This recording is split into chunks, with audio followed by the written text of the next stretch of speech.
हाँ। ये कह रहे हैं कि हाँ हम ऐसे रास्ते पर निकले हैं। हाँ, चट्टान बने हम होंगे खड़े, जो भी आंधी का रास्ता है हम उस रास्ते पर निकले हैं जो कि गांधी का रास्ता है। हम गांधी के रास्ते पे निकले। कश्ती भी नहीं बदली, दरिया भी नहीं बदला, पर इन डूबने वालों का जज्बा भी नहीं बदला। है शौक सफर ऐसा, एक उम्र हुई हमने, मंजिल भी नहीं पाई, रास्ता भी नहीं बदला। अब इसी अंदाज में जवाब देना होगा इमरान जी। सुधांशु जी, जब ये स्वीकार नहीं लगातार ग्राफ गिरा नहीं है मोदी कांग्रेस युग, पार्टी का। युग क्या युग, या तो सतयुग होता है, या तो द्वापर होता है, या तो कलयुग होता है, या तो त्रेता होता है। मोदी युग क्या है?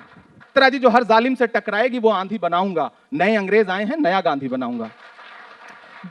चलो भाई देखो अब मैं क्या करता हूं। इनके मुद्दे क्या हैं? राहुल जी की दाढ़ी कैसे बढ़ी। इनके मुख्यमंत्री गुजरात में भाषणों में राहुल जी की दाढ़ी पे बात करते रहे। इस पे बात नहीं करेंगे कि पेट्रोल डीजल कितना महंगा हो गया, गरीब की थाली में निवाला नहीं है, इस सब पे बात नहीं करेंगे। फिर ये बताएंगे कि राहुल गांधी जी के साथ तो फला चल रहे थे, फला चल रहे थे, फला चल रहे थे। इनके पास गिनाने के लिए क्या है? राहुल गांधी जी की टी शर्ट बड़ी महंगी है, भाजपा के ऑफिशियल ट्विटर हैंडल से फोटो पोस्ट होती है। इनके पास गिनाने के लिए क्या है? राहुल गांधी जी का ट्राउजर, राहुल गांधी जी की दाढ़ी, राहुल गांधी जी का टी शर्ट। मसला ये भगवान क्या जुल्म है। जानती है क्या इसकी बुनियाद में क्या है?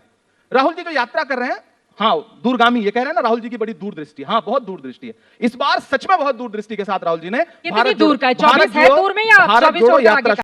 बीच में ना बोल। राहुल जी जानते हैं हाँ। कि इस देश में जब तक नफरत कम नहीं होगी तब तक भाजपा कम नहीं होगी। तो राहुल गांधी जी नफरत कम करने के मिशन पे निकले हैं, डर कम करने के मिशन पे निकले हैं लोगों के। और मैं कन्याकुमारी से इस यात्रा का हिस्सा रहा हूं, मैं लगातार पैदल चला हूं। मैं तो सुधांशु जी को भी आमंत्रण दूंगा कि आइए, ये कितनी निश्चल यात्रा है, मोहब्बत से भारत को जोड़ने की यात्रा। राहुल गांधी जो लोगों के बीच में जा रहे हैं, 90-90 साल की, 80 साल की बुजुर्ग माएं आ रही हैं, बच्चियां आ रही हैं, नौजवान आ रहे हैं, बेरोजगार आ रहे हैं, अलग अलग सेक्टर के लोग आ रहे हैं, राहुल गांधी जी से मिल रहे हैं। वोटों में क्यों नहीं कन्वर्ट कर पा रहे हैं? कन्वर्ट होगा। कब होगा? कन्वर्ट होगा। कब होगा? एक परिणाम आया है, अभी और आगे राज्यों के चुनाव आने दीजिए, लोकसभा का चुनाव आने पहुंचे दीजिए। ही नहीं इतना जल्दी में बीजेपी को लोग कह रहे हैं इस बार कि हमने राहुल थोड़ा गांधी लंबा जिन टास्क राज्यों से दूर लिया है। इस रहते बार हैं, हमने थोड़ा वहां पर लंबा जीत जाती है टास्क कांग्रेस। लिया है। इस बार हमने थोड़ा लंबा टास्क लिया है। और देखिए, ये राहुल जी को गुजरात बुलाने के लिए परेशान थे, हिमाचल बुलाने के लिए परेशान। अच्छा, राहुल जी को ये कुछ मानेंगे भी नहीं, फिर बुलाने के लिए परेशान क्यों रहते हैं? मैंने ये समझा सवाल तो कहते बड़ा थे है शहजादा हाँ। राजकुमार है वो, प्रधानमंत्री जी, गृह मंत्री जी, पूरी भाजपा पार्टी। डर तो एक नहीं कहीं शहजादा, बीजेपी। एक राजकुमार, आपके शब्दों में, तथाकथित शब्दों में, पिछले 90 दिन से ज्यादा, 2500 किलोमीटर से ज्यादा पैदल चल चुका है। सिर्फ एक सूत्र है उसका, नफरत छोड़ो भारत जोड़ो। इसमें बुरा क्या है? जब भारत जुड़ने की बात आती है तो बुरा क्यों लगने लगता है इनको? डर गई है। यानी पहले तो सरकार गई मोदी जी की वजह से, फिर पार्टी का नेतृत्व गया, अब शायद ये भी करना पड़ गया जो इनके वाक्य से ये दिखाई पड़ा।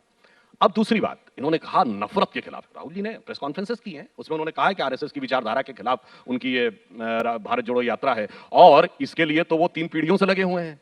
मगर हुआ क्या है? अरे जनाब, ये जिस रास्ते पे आप चल रहे हैं ना, जिस रास्ते पे आप कह रहे हैं कि नफरत की विचारधारा, आरएसएस की विचारधारा, हिंदुत्व के खिलाफ आप चलते रहे, और कहां पहुंचे हैं? इनके लिए तो वो लाइन आती है कि कश्ती भी नहीं बदली, दरिया भी नहीं बदला, पर इन डूबने वालों का जज्बा भी नहीं बदला। है शौक सफर ऐसा, एक उम्र हुई हमने, मंजिल भी नहीं पाई, रास्ता भी नहीं बदला। अब इसी अंदाज में जवाब देना होगा इमरान जी। सुधांशु जी, अच्छा हमको सिखा दिया। हाँ। ये कह रहे हैं कि हाँ हम ऐसे रास्ते पर निकले हैं। हाँ, चट्टान बने हम होंगे खड़े, जो भी आंधी का रास्ता है हम उस रास्ते पर निकले हैं जो कि गांधी का रास्ता है। हम गांधी के रास्ते पे निकले। आप यही नहीं, अभी और सुनिए। गांधी के रास्ते को बुरा मानते हैं, आप गांधी के रास्ते को गलत मानते हैं। गांधी जी ने अंग्रेजों के खिलाफ आंदोलन किए, यात्राएं की। जब गांधी जी अंग्रेजों के खिलाफ विदेशी वस्त्रों की होली जला रहे थे तो किसी को लगा था कि आजादी मिल जाएगी? वस्त्र जलाने से आजादी मिल जाएगी? आज राहुल जी यात्रा पे निकले हैं तो कह रहे हैं कि वोट में कैसे परिवर्तित हो जाएगा? यात्रा करने से वोट में कैसे परिवर्तित हो जाएगा? इमरान जी, लेकिन आप कैसे कर सकते हैं? मैं देखिए कर तो बीच में ना बोल। तरह जी जो हर जालिम से टकराएगी वो आंधी बनाऊंगा, नए अंग्रेज आए हैं नया गांधी बनाऊंगा। 2-3 राज्यों में है कांग्रेस की, 3 सहयोगियों के साथ है। बीजेपी जैसी इतनी बड़ी पार्टी से कैसे लड़ेगी आप कांग्रेस? जब इतनी बड़ी कहती हैं तो इतनी पे इतना जोर क्यों देते हैं? कितनी बड़ी है? हाँ बेटा, लगता है तुम गू खा के ही मानोगे। 1231 विधायक उनके हैं, 700 कुछ विधायक हमारे हैं, इतनी भी बड़ी नहीं है ना। 303 सांसदों वाली पार्टी है एक दिन ये 2 थे, हाँ। आज यहाँ पहुंचे हैं, फिर 2 पे पहुंच जाएंगे हो तो सकता उसके 4 साल पहले ही तो कौन सी बीजेपी बड़ी बात बनी हो गई? थी ना। जब आप इतनी कहते जब हैं ये तो बड़ा 2 प्रेम थे झलकता है तो उसमें। उसके 4 साल पहले ही बनी थी बीजेपी। देखिए, मेरी बात और आप सुनिए, सोचिए मेरी कांग्रेस बात देश की सुनिए। सबसे पुरानी पार्टी है। ये हार जीत, उतार चढ़ाव राजनीति का हिस्सा है, लोकतंत्र का हिस्सा है। इसे हम भी स्वीकार करते हैं, इसे इन्हें भी स्वीकार करते हैं। मोदी युग लेकिन ये शुरू स्वीकार हुआ है, नहीं लगातार करते। ग्राफ गिरा नहीं है मोदी कांग्रेस युग, पार्टी का। युग क्या युग, या तो सतयुग होता है, या तो द्वापर होता है, या तो कलयुग होता है, या तो त्रेता होता है। मोदी युग क्या है? गजब बेइज्जती है। 2014 में एलपीजी गैस का सिलेंडर 1241 रुपए का था, आज कोविड के बाद, रशिया यूक्रेन वार के बाद, जब पूरे दुनिया की अर्थव्यवस्था पूरी तरह ध्वस्त होती चली जा रही है, उसके बाद भी 1100 रुपए का है इस परिस्थिति हाँ, में भी। इसलिए आज देश की जनता को यह समझाना आसान नहीं है। बताइए कि 2014 में उसे कितने का मिलता था? एक मिनट हम बता रहे हैं। 2014 में 1241 का था, जाके चेक करिए। बताएं और आपको कितने का 400 मिलता था? जब आपको रसोई गैस का सिलेंडर मिलता था तो वो कितने का मिलता था?